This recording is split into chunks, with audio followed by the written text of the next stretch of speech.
And on this edition of Christopher's Kitchen, a question that Christopher gets asked a lot is perhaps about a butter sauce as they use as basis for a lot of their cooking here at Christopher's. And that's what we're going to show you today, is how easy it is to make that butter base. That's right. I get asked this question a lot, and I find myself giving this recipe to people a lot. People say, what can I do with chicken? What can I do with fish? Sauce is always critical. So this is not for the light of cholesterol. This is a butter sauce. Some people call it a beurre blanc. It's not actually a true beurre blanc. But a lot of times you hear of Vin Blanc or beurre blanc. This is kind of what they're talking about. This is kind of a generic butter sauce. Now what I'm going to do is show you the base this week. Okay. And then next week, next time we come back, I'm going to show you 3 or 4 sauces that you can make with this base. Okay. You can use the base on its own, or you can flavor it or whatever. But today I'm just going to show you how to do the base. What we're using in this dish is shallots. Just let everybody remember what a shallot looks like. It's not a scallion. I get that comment a lot. Scallions are green onions. This is a shallot. It's in the onion family. There's really no substitute. They're not, I mean, they are kind of expensive, but they're not going to break you. This is great. This really makes the sauce. We'll show you how to do a beef sauce one day too. But so just peel the shallot. You can save those ends for if you're making stock or something.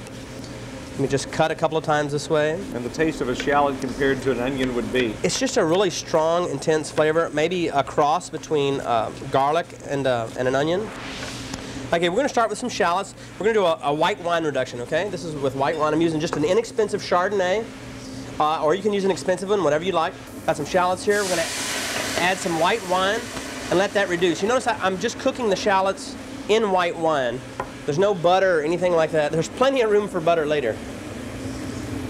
So this is probably about 2 cups of wine that I'm just going to let boil and come to reduce. Mike, for this recipe, once the cream is reduced and the wine is reduced, then we add the cream, reduce the cream down. Then we're going to add some whole butter. Now this is the fun part. This is what adds a lot of the flavor. This is just room temperature butter that I'm dicing up that we'll be stirring into the sauce once it's reduced enough. And you want to do this part at the last minute.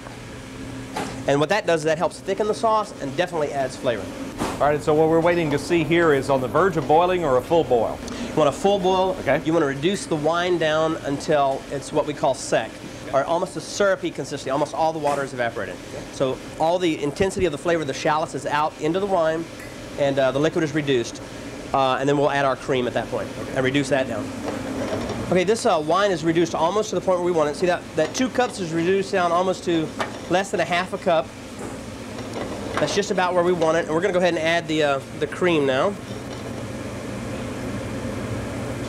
Okay, and we're going to let that boil and reduce down. You really have to be careful when you're boiling cream because it will boil over, especially in a shallow pan like this, so you have to watch it.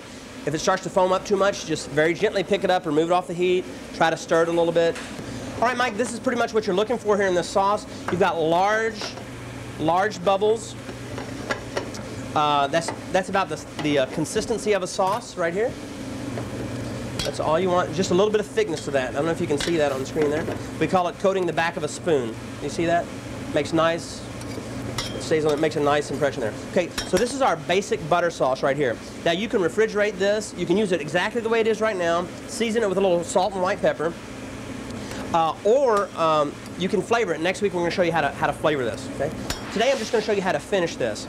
So if you had refrigerated this, what you want to do is bring it back up to heat, and now you're ready to use it. And the way you use that is you finish it with cold butter. So I've reduced the heat here, and 1 or 2 pieces at a time. I'm just stirring that in with a whisk. Okay. And this really adds flavor and gives the sauce some texture. So I'm actually finishing this sauce today. You wouldn't want to add this butter until you're ready to use it. Actually use the sauce. Okay, Mike, this is our finished butter sauce. I just want you to taste the richness of this. I mean, it's just really, I mean, it's decadent. I mean, you can't do this all the time. You wouldn't mind if you did, but... how much should I get on a spoon? Is this like a... much as you want. I mean, I'd use a straw if we had one. Wow.